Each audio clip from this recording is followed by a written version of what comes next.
2018 will be upon us in a few days, and I have with me the creme de la creme of India Inc. to give us some idea, to read the tea leaves and tell us what we should be prepared for in 2018. I have with me Arundhati Bhattacharya, Chairman, just retired Chairman of State Bank of India. I have with me Mr. Sudhir Mathur of Kane, Ramesh Swaminathan of Lupin, Mr. V. Ramakrishnan, CFO of TCS, Sandeep Parekh of FinSec Law Advisors, and Shivaraman Sriraman of Visa. Gentlemen and ma'am, thank you very much for joining me. Let me start with you, ma'am. Since you just know all sectors because of the fact that you have been lending to them, what does 2018 look like in terms of growth? We have had 2 or 3 quarters of sub 6% growth, but have we troughed out? Will 2018 be a V-shaped recovery? V-shaped is very difficult to predict. But the fact of the matter is that, yes, I think we are on the road to recovery. As it is, the last set of numbers that came have shown that, we seem to have troughed out. Also, if you look at, most of the major reforms seem out of the way. The government is now concentrating on consolidation of those reforms, on making the changes that are important in order to get them properly implemented and also accepted by the public at large. I think the recent election results are also a boost to the current government in order to take the agenda of growth, as you say, the agenda of growth forward. So we should be looking for investments. That's definitely, I think, on the cards. We should also be looking at various other programs that will help in job creation. I think these will be the 2 major themes this year. Also, I think, and this I said about 2 weeks back also, that we believe that the budget will be more rural focused. And I think with the election results, that now seems to be absolutely something on the cards, and which is a good thing. Because in India, whatever happens, it rolls up from the bottom. It is never top driven. And because 50% of our people are on the land, if they do better, as a country, India will do better. And therefore, if it is focused at that particular area, then you will definitely see demand coming up. And demand coming up is actually the key word for investments coming back. Okay? So I think that's the way it's going to pan out in this year. Mrs. Bhattacharya, you just always are ahead of the curve. My next question was going to be, how do you think budget and policy will be focused? But time permitting, I'll come back to that. Sure. Mr. Ramakrishnan, the global scenario. India is increasingly globalized. And even if other countries try to raise tariff barriers, I guess, globalization as a march cannot be stopped. What do you think will be the big global challenges for the infotech sector? No, first the opportunity is because mainly because technology is just permeating every aspect of life, every aspect of commerce, and also the technology changes and the opportunities it is giving us. Things like the analytics, the Internet of Things, the whole area of artificial intelligence, so and automation. So these are all opening up so many areas. So these are all opportunities which are there. Yes, there will always be challenges in terms of some non-tariff barriers and protectionist measures. But since the opportunities are there, we have to, that is again part of our own risk management process. So no, the charge against Indian IT, that Indian IT is probably just a body shopping sector. Do you think in 2018, because of this challenge from digital and social media, the Indian IT sector will transcend that charge? So I think that itself is a myth and is a very, very mischaracterization of Indian technology and IT space, because the amount of cutting edge work which is done, which is actually going to the core of organizations across industries, is really very, very fascinating, and which is something which we should all be proud of. I think this characterization of low-end work, etc., is not in place at all. And so if you talk of 2018, I think we are definitely at the forefront of knowing what these technologies and what they can do to organizations. And that is how the relationships with so many of the global players across industries has been sustained.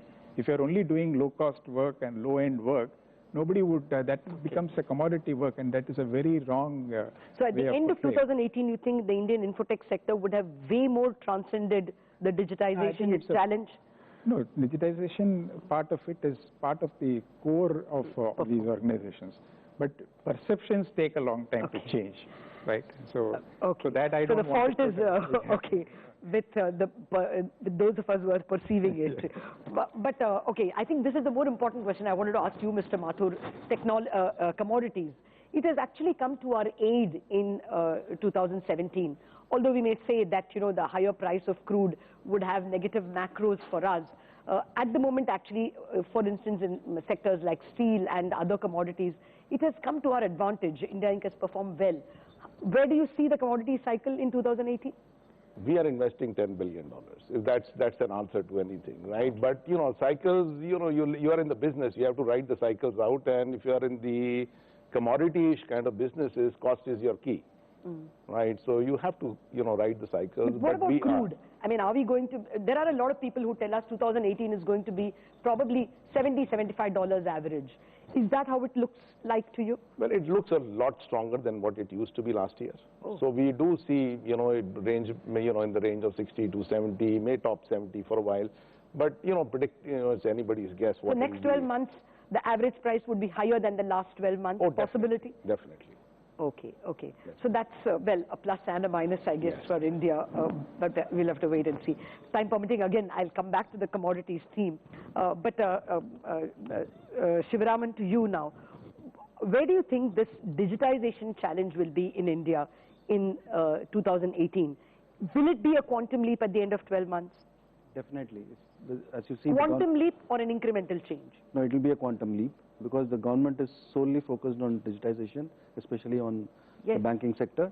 We will see more and more payments coming in. I'll tell you why I'm asking you. I'm sorry to interrupt. No, we thought 2017 is going to be a quantum leap because we had this huge demonetization at the end of 2016. But actually, when you looked at some of the Reserve Bank figures, we see digitization go up in finance and then actually drop off a bit. Still, even if it's dropping back, it's not going back to the demon level. It's still substantially high. That's not the growth which the banking industry has seen over the years. Probably last 5 years growth, the banking industry has seen in the 2 months of demonetization. So it will not be able to sustain at that level. Once the cash is back into the economy, it has tapered down. Having said that, there is a amount of focus which is happening from this government in digitizing payments especially.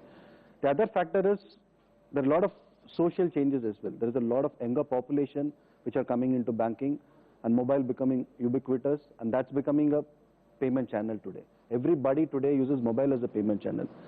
Probably 10 years down the line you will see people don't walk into branches. They'll still do banking on their mobile handphone. So more and more going in that direction, I see there is a quantum leap which will happen in 2018. Okay.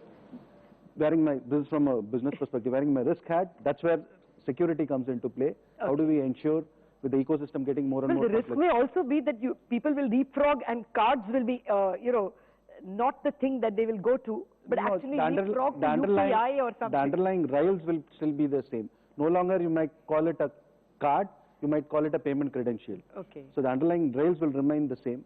But wearing my risk hat, definitely security is going to be paramount, because the ecosystem is getting more complex. It's no longer traditional banking product, especially the payments, right? It's not one bank and another bank talking and with customers and merchants involved. Today, with mobile coming into play, there are multiple players have come into ecosystem.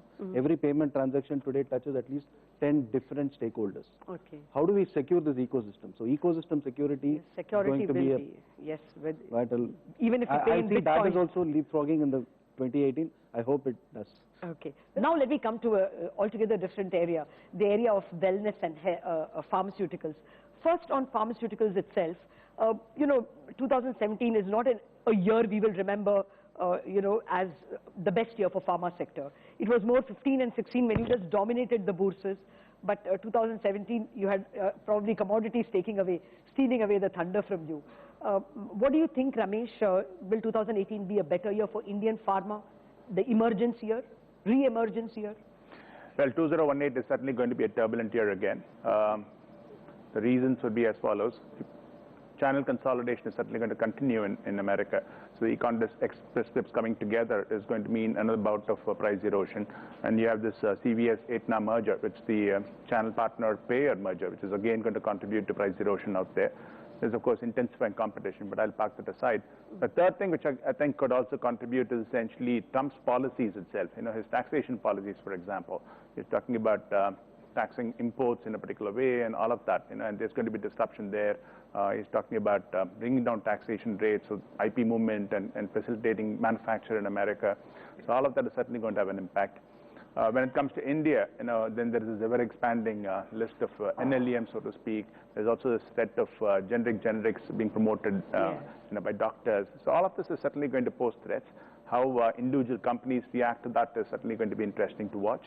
All the more, I think it's certainly going to be a challenging year, but for sure there is a lot of light at the end of the tunnel because there are a lot of emerging areas, including biotech.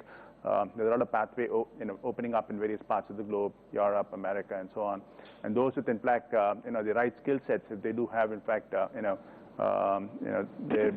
hands into complex generics, they will do pretty well. But will India be the growth market? Or will it be US? Will US continue to be the big growth markets for Indian pharma? It is going to be the biggest market for sure, and to that extent it is always going to be the most important market.